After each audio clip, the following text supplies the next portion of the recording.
Playlist बन चुकी है पीसीएम की तीनों सब्जेक्ट्स की। आज के लेक्चर से हो सकता है आपके 8 मार्क्स इंक्रीज हो जाए, ये क्रक्स है। आउट ऑफ सिलेबस वाला गेम नहीं है इसमें। यहाँ पे H2SO फॉर हाई टेम्परेचर यानी डिहाइड्रेशन ऑफ एल्कोहल, बड़ा हम लाइक हंसते थे इस चीज पे। केमिकल बॉन्डिंग पढ़ेंगे आज, chemical bonding. Yes everyone, let's do the next.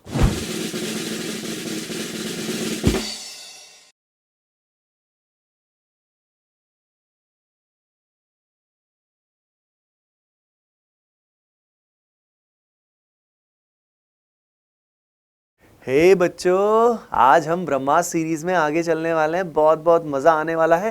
Playlist बन चुकी है पीसीएम की तीनों सब्जेक्ट्स की, और हमारे जो एक्सपर्ट फैकल्टी हैं उनके लेक्चर्स आप देख ही रहे होगे। होपिंग दैट बहुत मज़ा आ रहा है आपको पांडे सर के वीडियोस देखने में, निमिष सर के वीडियोस देखने में, ओम सर के वीडियोस देखने में, गौतम सर के वीडियोस भी आएंगे। तो वही खूब आपका प्यार मिल रहा है, और आगे भी उन प्लेलिस्ट को प्रॉपर फॉलो करना। तो बिना टाइम वेस्ट किए अपन आगे बढ़ते हैं बच्चों। आप जानते हो कि this series special thing about it, you already know कि highest content to length ratio इसके अंदर है। आज हम हैलोजन डेरिवेटिव अल्कोहल ईथर करेंगे। जैसे कि आप जानते हो इसके अंदर सब्स्टिट्यूशन एंड एलिमिनेशन हमने देखा है, इसीलिए हमने फिनॉल नहीं लिया। और जो एरोमेटिक हैलोजन डेरिवेटिव है वो भी, हेलोएरीन्स भी हमने इसमें नहीं लिया है। एरोमेटिक का सारा पार्ट हम एक साथ एक पर्टिकुलर वीडियो में देख लेंगे। तो यहाँ पे हैलोजन डेरिवेटिव अल्कोहल ईथर और ये सब अपने को देखना है। अब अगर इसमें हम बात करें बच्चों, तो सबसे पहले हम जानने वाले हैं किस बारे में, आप सभी जानते हो। यहाँ पे सबसे पहले हम हॉट टॉपिक्स देखेंगे भाई, जिस तरह के क्वेश्चन प्राइमरीली आते हैं हम उसको देखने वाले हैं। आइए देखते हैं।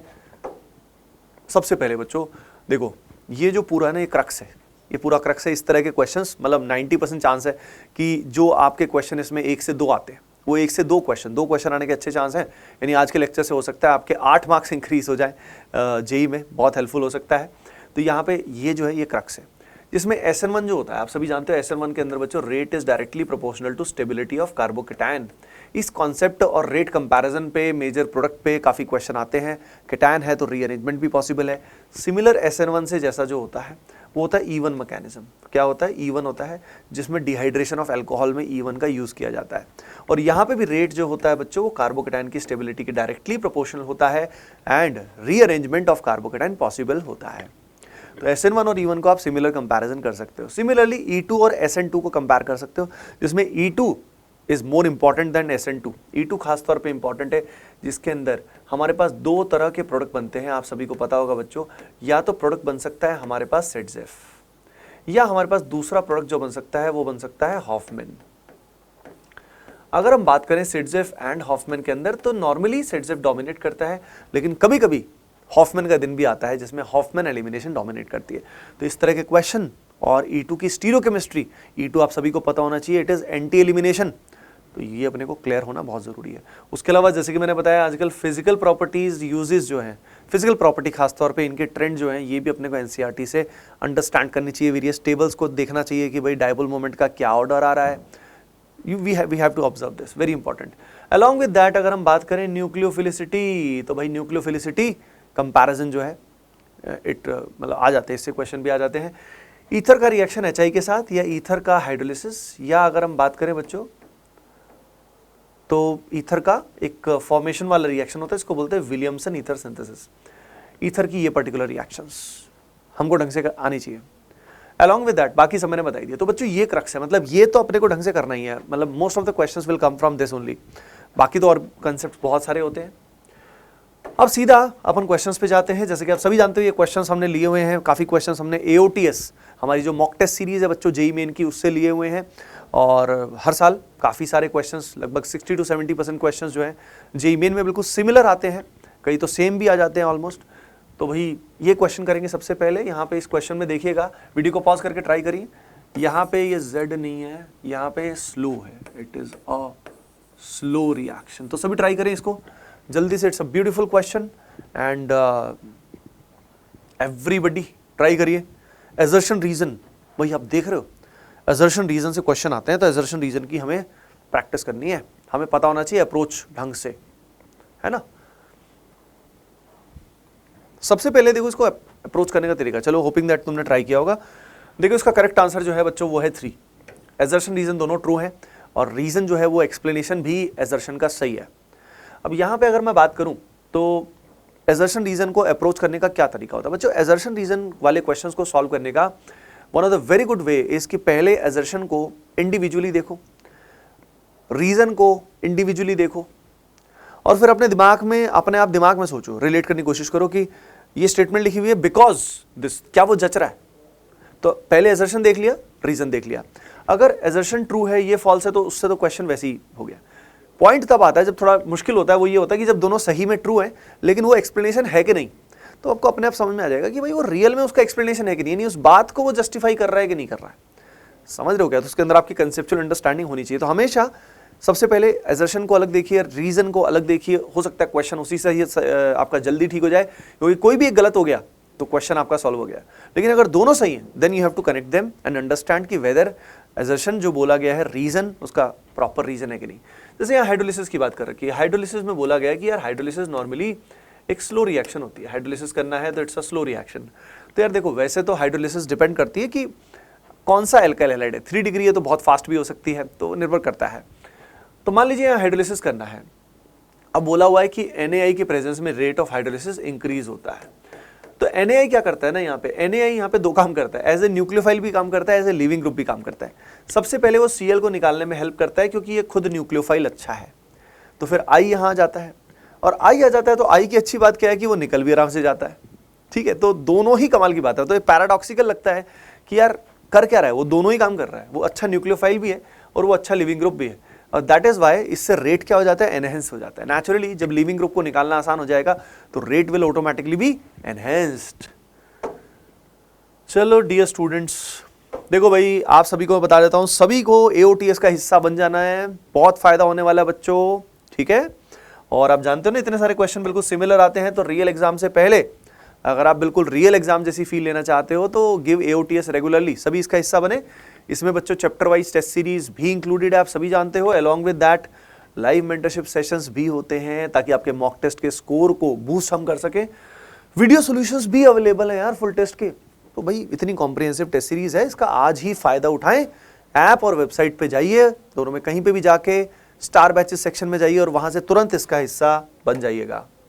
आइए चलते बच्चों अगले सवाल पे। Let's move on to the next question. ये न्यूमेरिकल टाइप का क्वेश्चन है एंड सभी वीडियो को पॉज करेंगे, ट्राई करेंगे इस सवाल को।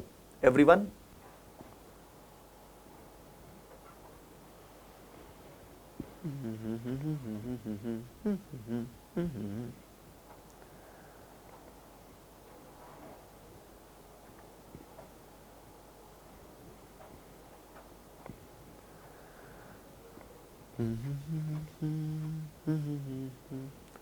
Yes everyone, time is up, time is up. देखिए बच्चों, इसमें the correct answer will be 2, 2 आएगा इसका सही जवाब। 2 क्यों आएगा? तो देखो ये अपना भाई कंसेप्ट है, AgNO3 वाला जो होता है ना, AgCl के PPT। तो AgNO3 मतलब यहाँ मैकेनिज्म बच्चों होता है SN1, SN1 मैकेनिज्म होता है। SN1 में आप सभी जानते हो कार्बोकेटायन का खेल है। कार्बोकेटायन का खेल है तो कार्बोकेटायन यहाँ कहाँ कहाँ बनेगा? देखो बेंजीन से अगर हेलोजन डायरेक्टली जुड़ा है तो यहाँ सब्स्टिट्यूशन रिएक्शन नहीं हो सकता। अगर डबल बॉन्ड के साथ Cl डायरेक्टली जुड़ा है तो यहाँ पे रिएक्शन पॉसिबल नहीं है। तो बचा कौन सा? ये दोनों बचा, ये दोनों बचा। तो आप बच्चों देख सकते हो ये Cl निकल के यहाँ प्लस आएगा, तो इसकी जिंदगी में बेंजीन के साथ रेजोनेंस होगा, और जिंदगी में अगर बेंजीन के साथ रेजोनेंस होगा तो जिंदगी में बहुत खुशियां आएंगी, बहुत स्टेबिलिटी आएगी। यहाँ पे अगर Cl निकलेगा तो यहाँ प्लस आएगा और स्टेबिलिटी बहुत अच्छी 3 डिग्री कार्बोकेटायन की होगी। अच्छा, क्या बता सकते हैं बेंजाइल कार्बोकेटायन और 3 डिग्री कार्बोकेटायन में ज्यादा स्टेबल कौन है? बेंजाइल एंड 3 डिग्री कार्बोकेटायन में विच इज मोर स्टेबल? जो सिंसियर एटीपीएंस है कमेंट सेक्शन में वो जरूर बताएंगे कि विच इज मोर स्टेबल। तो यू गॉट इट। तो जहां से क्लोरीन निकलेगा बच्चों, सिल्वर के साथ उसी का PPT बनेगा। और AgCl का PPT कौन से कलर का होता है बताओ? सफेद कलर का होता है, व्हाइट कलर का PPT होता है। चलो चलो चलो आगे चलते हैं जिंदगी में। जैसा कि मैंने बोला था भाई, इस तरह के क्वेश्चन आजकल आते हैं भैया, आते हैं। तो जो जूस निकाला था हमने सबसे पहले, उस जूस को ही हम लोग क्या कर रहे हैं, जगह जगह देख रहे हैं। तो यहाँ पे क्वेश्चन दिया हुआ है, ट्राई करिए सभी के सभी। All the ATPs across the nation, try this right now, है ना? इतने में महामंत्र आपके सामने चैंट कर देता हूं, हरे कृष्णा कृष्णा कृष्णा हरे हरे, हरे रामा रामा रामा हरे हरे, हरे कृष्णा। बहुत अमेजिंग होता है, पता है? अपना मन बेसिक लेवल पे अगर बोले तो डीप लेवल पे ना जाएं तो बेसिक लेवल पे अपना मन बहुत शांत होता है, आत्मशक्ति मिलती है और कुछ भी कर गुजरने की क्षमता आती है भगवान के थ्रू, है ना। तो इस महामंत्र का कभी भी यूज़ कर सकते हो आप। यू कैन यूज़ दिस महामंत्र any time and with in 10-15 minutes of chanting like you will feel much better. कोई भी ट्राई कर सकता है। हाँ जी, इसका जवाब देते हैं बच्चों, इसका जवाब देते हैं second is the correct answer, A, C and E. बोला हुआ है करेक्ट ऑर्डर बताओ कौन कौन सा है, तो ए इसमें सही है, सी इसमें सही है, ई इसमें सही है। देखो गेम ऐसा है बच्चों, बॉइलिंग पॉइंट की अगर बात करें तो बॉइलिंग पॉइंट का फैक्टर जो होता है ना, बॉइलिंग पॉइंट की अगर बात करें तो बॉइलिंग पॉइंट में एक तो फैक्टर होता है भैया मॉलिक्यूलर मास का, क्योंकि मॉलिक्यूलर मास बढ़ेगा, चेन की लेंथ बढ़ेगी तो आपस में वॉन्डरवॉल फोर्सेस यानी इंटरमॉलिक्यूलर फोर्सेस बढ़ जाएंगी। तो इन जनरल जितना बड़ा और बल्कि मॉलिक्यूल होगा उतना बॉइलिंग पॉइंट बढ़ जाएगा। तो पहला फैक्टर तो ये होता है। लेकिन अगर मान लो मॉलिक्यूलर मास सेम है यानी नंबर ऑफ एटम्स सब कुछ मॉलिक्यूलर फॉर्मूला सेम है, तब इसका एक फंडा होता है कि it is inversely proportional to branching. ये ब्रांचिंग के बच्चों इनवर्सली प्रोपोर्शनल होता है। ब्रांचिंग जितनी ज्यादा होती जाएगी उतना सरफेस एरिया कम होता जाएगा। सरफेस एरिया कम होता जाएगा तो भाई जो मॉलिक्यूल्स आपस में इंटरैक्ट कर रहे हैं उनकी फोर्सेस वीक हो जाएंगी। तो सरफेस एरिया पे काफी हद तक डिपेंडेंट है ना। तो branching decreases the surface area, और जो सरफेस एरिया अब आपस में कनेक्शन में होगा that surface area will be less, है ना।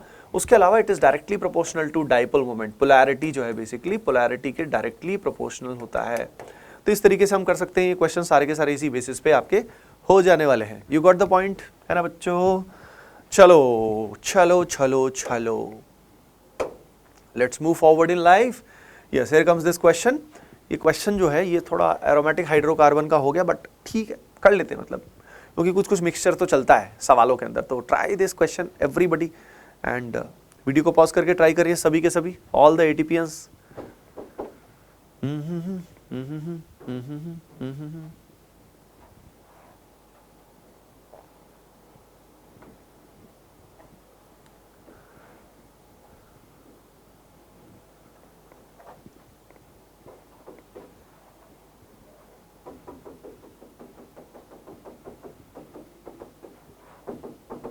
यस एवरीवन, हाँ भाई हाँ। देखो the correct answer for this question is 4 4 4।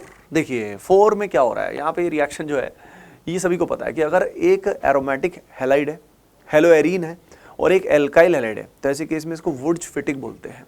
अगर दोनों ही एल्काइल हैलाइड है और तब डाइमराइज करते हैं तो उसको वुर्ज रिएक्शन बोलते हैं। तो ए का यहाँ पे 2 आएगा, वुर्ज-फिटिक बोलेंगे। अगर दोनों ही बेंजीन डेरिवेटिव्स हैं तो उसको फिटिक रिएक्शन बोलते हैं, उस तरह की डाइमराइजेशन रिएक्शन को। तो फिर तो यही बचा, तो इट्स अ इजी क्वेश्चन, मतलब इसमें कोई खास कंसेप्ट नहीं है। ये क्वेश्चन, इस तरह के क्वेश्चन भी आ जाते हैं जो दिखने में सुंदर होता है। अब देखो भैया, देखो देखो कौन आया कौन आया, एवरीबडी नोज, सभी जानते हैं। 5वां सवाल सभी के सभी एटीपीएस ट्राई करेंगे राइट नाउ। वही हो गया एवरीवन। देखो the correct answer of this सवाल इज 3 बाई BDCA। देखो डायरेक्ट हो जाएगा, गेम GOC का है। अपने को पता होना चाहिए कि सारा खेल हेलोजन निकाल के कार्बोकेटायन बनाने का है, और बस स्टेबिलिटी कंपेयर कर लो, हो जाएगा। अब स्टेबिलिटी कंपेयर करने में OMe will show +M, NO2 दरिंदों का बादशाह है, बहुत ही स्ट्रॉन्ग -M शो करता है। हेलोजन का डोमिनेटिंग फैक्टर -I होता है। हैंस जो +M है, जो इलेक्ट्रॉन डोनर है, वो इस कार्बोकेटायन को सुखी करेगा, थोड़ा सुख देगा, लेकिन बाकी सब उसको दुख देंगे क्योंकि वो इलेक्ट्रॉन विड्रॉ कर रहे हैं, जख्मी को और भी बड़ा जख्म दे रहे हैं। तो उस कारणवश यहाँ पे A और C जो है इसका रिएक्टिविटी कम हो जाएगा और B will be better, B के बाद D आएगा। तो that is how it is to be done. यानी ये जो कॉन्सेप्ट है बेसिकली GOC का आ गया। किसका हो गया? GOC का आ गया। ये जो क्वेश्चन है ना, ये क्वेश्चन पता है इंटरेस्टिंग हुआ था। ये क्वेश्चन आ चुका है जेई में, और ये जो पर्टिकुलर क्वेश्चन है जेई में आने से पहले आई मेड अ शॉर्ट, एक शॉर्ट बनाया था मैंने, शॉर्ट वीडियो छोटा सा, उसमें मैंने ये क्वेश्चन लिया था कि इस तरह क्वेश्चन आ सकता है। अब वो आ गया, बहुत बढ़िया। एनसीईआरटी से लिया था ये ऑर्डर, एनसीईआरटी में दिया हुआ एक्चुअली, मेल्टिंग पॉइंट का पर्टिकुलरली दिस ऑर्डर जो यहाँ पे है। तो सभी ट्राई करें इसको, जल्दी से वीडियो को पॉज करें and everybody try this question properly.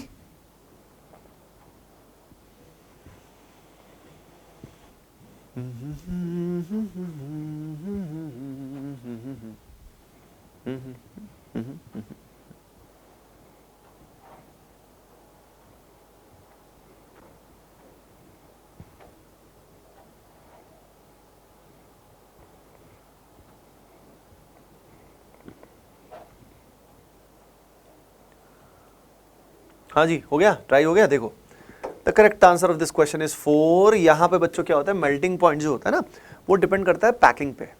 Packing जितना एफिशिएंट होगा तो लेटिस जो है उतना स्ट्रांग होगा, और लेटिस जितना स्ट्रांग होगा उसको मेल्ट करना उतना मुश्किल होगा। दोबारा बता देता हूँ, पैकिंग जितनी स्ट्रांग होगी एफिशिएंट होगी, लेटिस उतना स्ट्रांग होगा। ओवरऑल लेटिस, क्रिस्टल लेटिस मतलब आप समझ सकते हो उसका जो पूरा अरेंजमेंट है 3 डायमेंशन में, वो जितना स्ट्रांग होगा, पावरफुल होगा, उतना उसको ब्रेक करना, मेल्ट करना उतना डिफिकल्ट होगा, है ना। तो यहाँ पे जो ये हमारा पैरा आपको दिखाई दे रहा है, अगर इसमें बात करें पैरा ऑर्थो मेटा में, तो इसके अंदर पैरा जो है ये हमारा सिमेट्रिकल होता है। ओवरऑल याद रखना पड़ेगा, लेकिन पैरा पर्टिकुलरली ओवरऑल सिमेट्री इसके अंदर होती है। इधर भी सिमेट्री है, इधर से भी सिमेट्रिकल है, तो जितना सिमेट्री होगा उतना पैकिंग क्लोज हो सकती है। ये ध्यान रखिए, आप किसी भी ऑब्जेक्ट को भी ले लीजिएगा, जितना वो सिमेट्रिकल होगा उतना अच्छे से उसको पैक किया जा सकता है। अगर सिमेट्रिकल नहीं है, रैंडम है, जस्ट इमेजिन, तो उसको पैक करना उतना ही इनएफिशिएंट होगा। That is the reason. Yes everyone, चलो भैया अगला सवाल करते हैं। Let's move on to the next question. सभी के सभी इसको जल्दी से ट्राई करें। ये वैसे डेटा बेस्ड क्वेश्चन है, मेमोरी बेस्ड क्वेश्चन है, और ये जो लिए हुए ना यहाँ पर्टिकुलर कंपाउंड अगर हम बात करें, तो ये जो पर्टिकुलर कंपाउंड है बच्चों, इसके अंदर ना मतलब एनसीईआरटी में दिए हुए हैं, तो टेंशन लेने वाली बात नहीं है, मतलब आउट ऑफ सिलेबस वाला गेम नहीं है इसमें।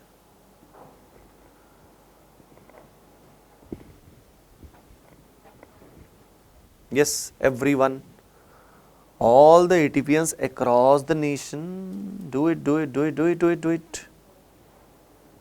हाँ जी, हो गया, हो गया, हो गया, हो गया।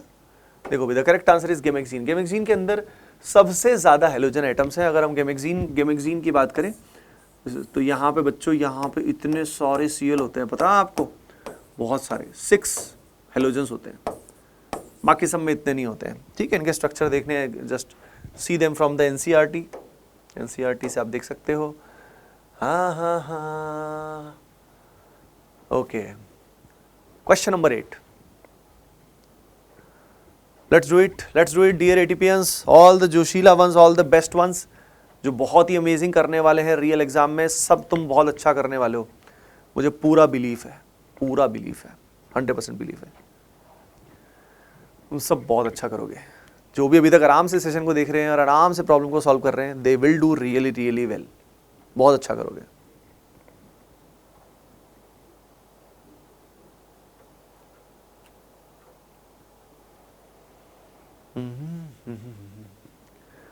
हो गया, डन हो गया। चलो बच्चों, इसका जवाब देते हैं आप सभी को। इसका जवाब है 2 सेकंड इज द जवाब। देखो भाई, इनकरेक्ट ऑप्शन यहाँ पे भाई एल्कोहलिक केवेज दिया हुआ है।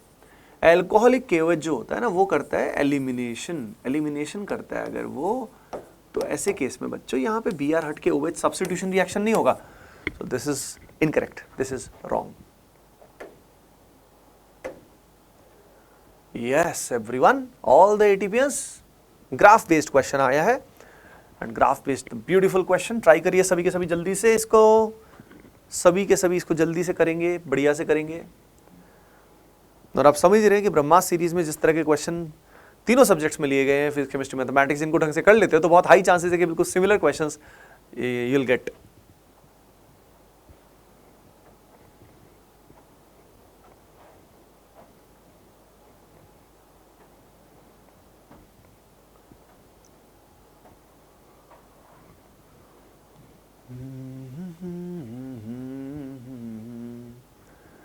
आएगी एक दिन,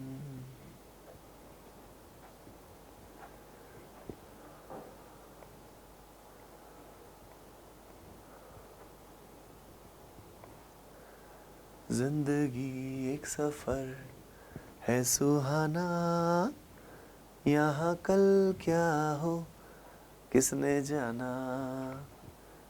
जिंदगी एक सफर है सुहाना। हो गया भाई, हो गया ATPians. The correct answer is 3. देखो यार, रेट में यहाँ पे OH माइनस के हिसाब से बात करें, क्योंकि OH माइनस बढ़ रहा है तो रेट डायरेक्टली बढ़ रहा है। ठीक है, तो यहाँ पे अगर हम देखें तो OH माइनस बढ़ने से रेट बढ़ेगा नहीं बढ़ेगा, यही सोचने वाला सबसे मेन पार्ट था।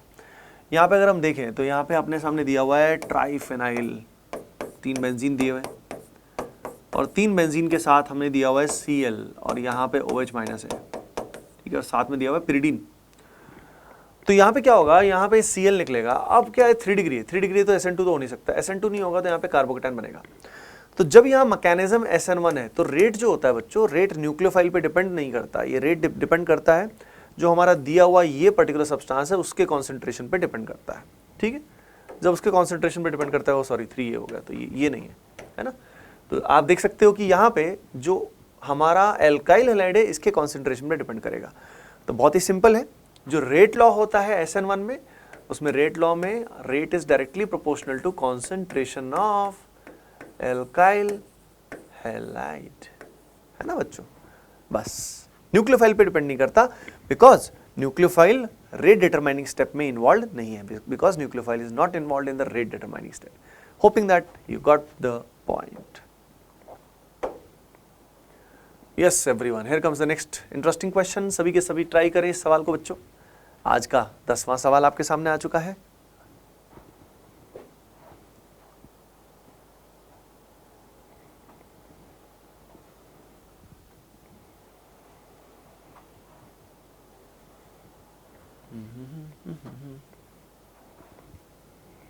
यहाँ पे OH है इसके नीचे, है ना, इसके नीचे यहाँ पे OH है इस पॉइंट पे, 4th वाले ऑप्शन में।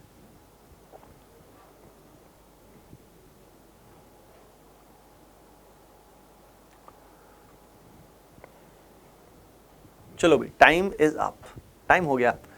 इसका सही जवाब देते हैं, देखो सही जवाब देते हैं तो इसका 4 आएगा, 4 इज द करेक्ट आंसर, 4 ही मिला। देखो HBr के साथ रिएक्शन करोगे तो जो ये बेंजीन से जुड़ा हुआ OH है ना, ये इसको कुछ नहीं होगा, बिकॉज ना तो इस कार्बन पे डायरेक्ट अटैक हो सकता है एज बेंजीन इज न्यूक्लियोफिलिक।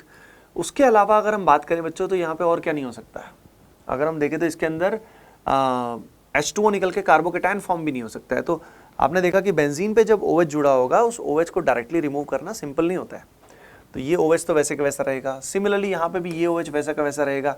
अब ये बचा OH, भाई ये निकल सकता है, ये निकल के यहाँ कार्बोकेटायन भी बन सकता है, SN2 भी हो सकता है। तो ये OH हट के इसकी जगह पे सब्स्टिट्यूशन होके ब्रोमीन आएगा, बिकॉज यहाँ से HBr जो है बच्चों ये H+ देगा, और H+ और OH मिलके क्या करते हैं, वाटर निकाल देते हैं। Water as a leaving group जब निकलता है तो उसकी जगह पे कौन आ जाता है, ब्रोमीन आ जाता है।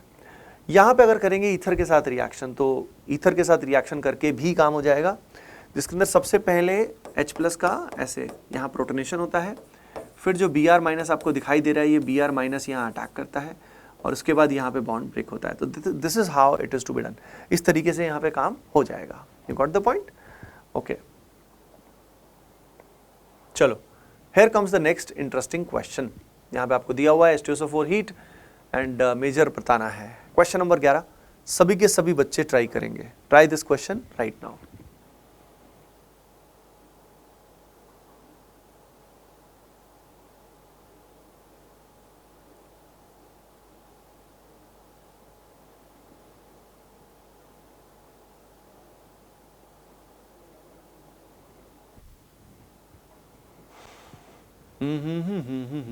यस यस डियर एटीपियंस, हो गया।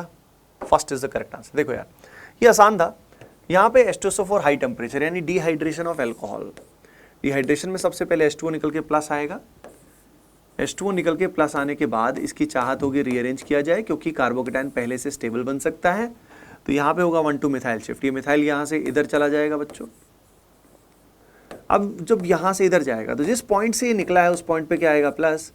Finally at high temperature elimination will take place. तो यहीं से हाइड्रोजन निकलेगा, क्योंकि यहाँ से जब H निकलेगा ना तो हमारा ऐसा एल्कीन बनेगा जिसमें अल्फा H मैक्सिमम है।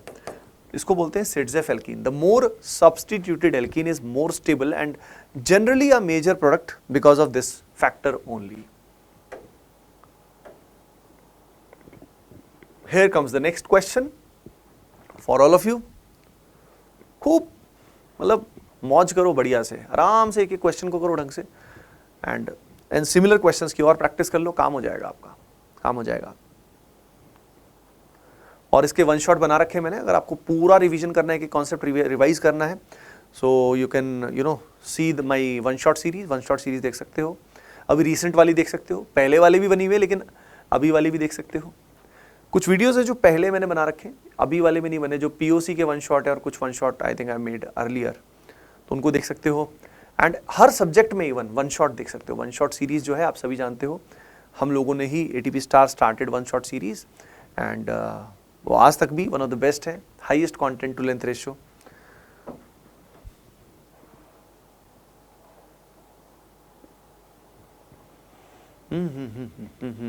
यस एवरीवन, देखिए सभी के सभी, द करेक्ट आंसर इज 2 देखिए क्या हो रहा है बच्चों, वही गेम है, H2O निकलेगा, प्लस आएगा, लेकिन रिंग का साइज छोटा अगर है, याद रखिए, अगर रिंग का साइज 3, 4 या 5 है और उस रिंग के बगल में, जस्ट बगल में प्लस चार्ज है, तो ऐसे केस में रिंग एक्सपेंशन पॉसिबल है, the ring expansion is possible.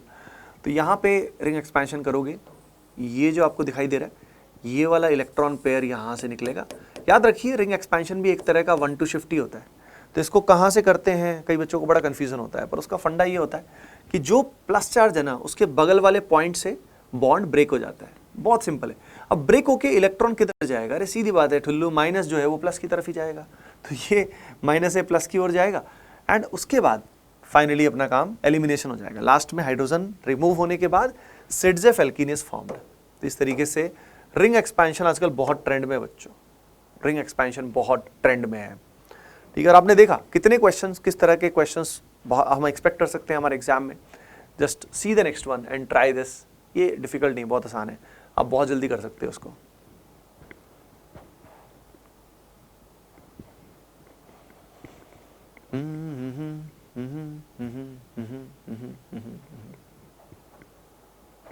हाँ जी, कर लिया ट्राई। ओके बच्चों, चलो इसका जवाब देते हैं, इसका जवाब सभी को क्लियर है, इसमें टाइम बिल्कुल नहीं लगाएंगे भाई।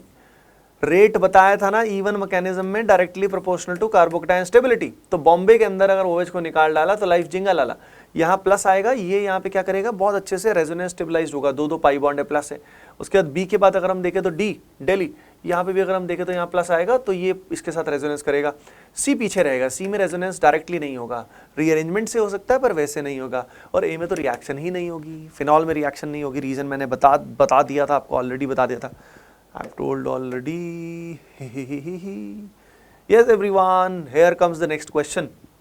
अब हमने SN2 की बड़ी बुराई कर दी थी कि SN2 तो आता ही नहीं है। ऐसा नहीं है कि आता ही नहीं है, SN2 कैन कम, लेकिन कम आता है, ऐसा नहीं कि बहुत ज़्यादा आता है। तो let us see this, but हाँ इसका मतलब ये नहीं कि ये SN2 है, हो सकता है कुछ और हो।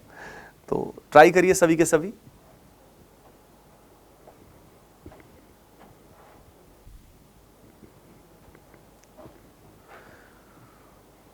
एक और गाइडेंस तुम्हें साथ साथ देना चाहूँगा कि यार अपने मॉक टेस्ट देने का स्ट्रैटेजी जो है वो फाइनलाइज कर लेना, अब तक नहीं किया है तो जल्दी से, सो दैट यू नो कि यार मेरे को पेपर को कैसे अटेम्प्ट करना है, सिली मिस्टेक्स को कैसे मिनिमाइज करना है। क्योंकि एकदम से उस दिन कुछ नहीं होगा, उस दिन एकदम से चमत्कारी बनने की ज़रूरत नहीं है। अभी जो आपका फाइनल एस्टेब्लिश हो गया कि यार ये मेरे लिए सबसे अच्छा वर्क करता है, तो ये मुझे फाइनली उस दिन अप्लाई करना है, क्योंकि पेपर के पैटर्न में कुछ चेंज आने नहीं वाला। तो यहाँ पे अगर हम देखें, हाँ जी हाँ जी हाँ जी, the correct answer is 1.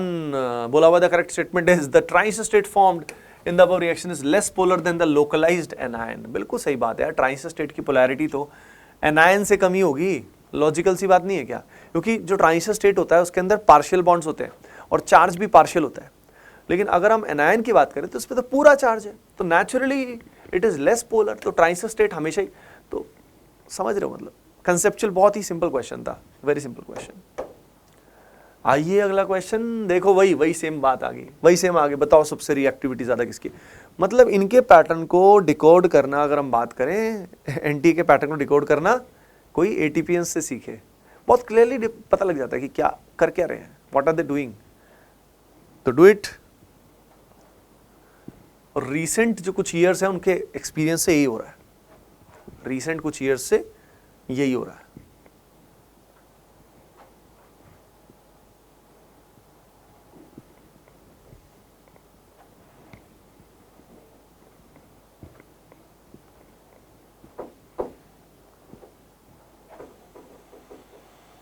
हाँ जी, यस एटीपीएंस। देखो भाई यहाँ पे अगर हम बात करें तो यहाँ पे 2 सेकंड इज द की। देखो पूछा गया था कि भाई यहाँ पे मोस्ट रिएक्टिव कौन सा है इसके अंदर, अगर हम बोले तो भाई पहले वाले केस में इन दोनों में ज़्यादा रिएक्टिव वही है जहाँ कार्बोकेटायन स्टेबल बने, ज़्यादा रिएक्टिव वही है। तो हेलोजन निकालो, कार्बोकेटायन बनाओ और चेक करो कि वहाँ पे कार्बोकेटायन स्टेबल है या नहीं है। है ना। ओके, हमारे एक टीचर थे, वो टीचर खैर आप लोग नहीं जानते हो, मतलब वो एक उस एरिया में लोकल इंस्टीट्यूट में पढ़ाते थे, पर लेकिन ही यूज्ड टू से लाइक, मतलब उनका एक राइम था बोलने का। तो टीचर्स का कई बार एक राइम बन जाता है, मतलब बोलने का एक तरीका हो जाता है, ठीक है। मेरा भी कुछ ना कुछ चीज़ों में होगा, आई थिंक कई बच्चे नोटिस करते होंगे। जैसे मुझे चुन्नू ठुल्लू बोलने की आदत बड़ी है, लेकिन rhyme I am not sure कि, क्योंकि मुझे तो बहुत कम बच्चे ऐसे रहे हैं जो कॉपी कर पाते हैं, मिमिक्री कर पाते हैं, लेकिन नॉर्मली टीचर्स में एक बन जाता है। तो वो he was like, he used to say, एक प्रॉब्लम बनाओ, आज बहुत मज़ा आने वाला है, अब ये करेंगे, हम ऐसा करेंगे। तो इट्स लाइक यू नो एक राइम बन जाता है टीचर्स का।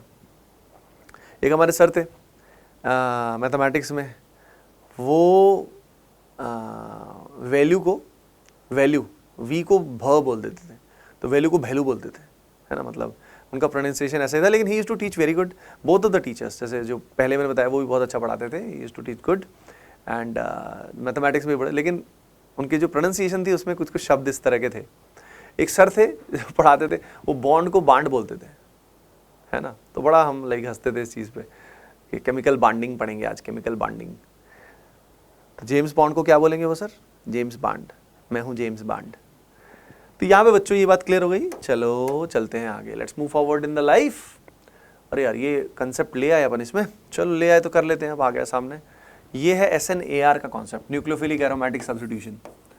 एंड न्यूक्लियोफिलिक एरोमेटिक सब्स्टिट्यूशन का क्या फंडा बता दूंगा, पर आप एक बार जल्दी से इसको ट्राई कर लो बढ़िया से, और फिर मैं इसका बताता हूँ आंसर। तो आप खुद ही देखो यार, कहीं डिफिकल्ट है, मतलब ऑलमोस्ट क्वेश्चंस जो आते हैं जिस तरह के आते हैं, they are like very similar to what we have seen there, जिसके अंदर PYQs भी हैं, AOTS वाले क्वेश्चन भी हैं, आपने देखा। तो वेरी सिमिलर क्वेश्चंस। हम यही सब तो पैटर्न्स को एनालाइज करके, अगर हम बात करें AOTS को पर्टिकुलरली, हम लेके इस बेसिस पे आए थे कि बहुत सारा पैटर्न जो है ना वो एग्जाम में बहुत सिमिलर होता है, तो पेपर वैसा सही बनाना चाहिए ना जिस तरह का आता है। तो AOTS इज डिजाइंड इन सच अ वे कि इस पैटर्न को एनालाइज करके ही हम तरह तरह के पेपर्स बनाते हैं। दैट इज द वे।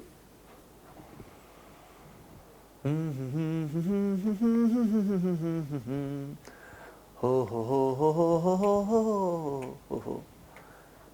हाँ जी, ATPNs, dear ATPNs 4 DBSA, DBSA is the correct answer. देखो भैया, SNAR के अंदर क्या होता है, it is directly proportional to number of NO2 group. जितने NO2 होंगे उतना अच्छा, और NO2 कहाँ होना चाहिए, NO2 ऑर्थो या पैरा पे होना चाहिए विद रिस्पेक्ट टू हेलोजन्स।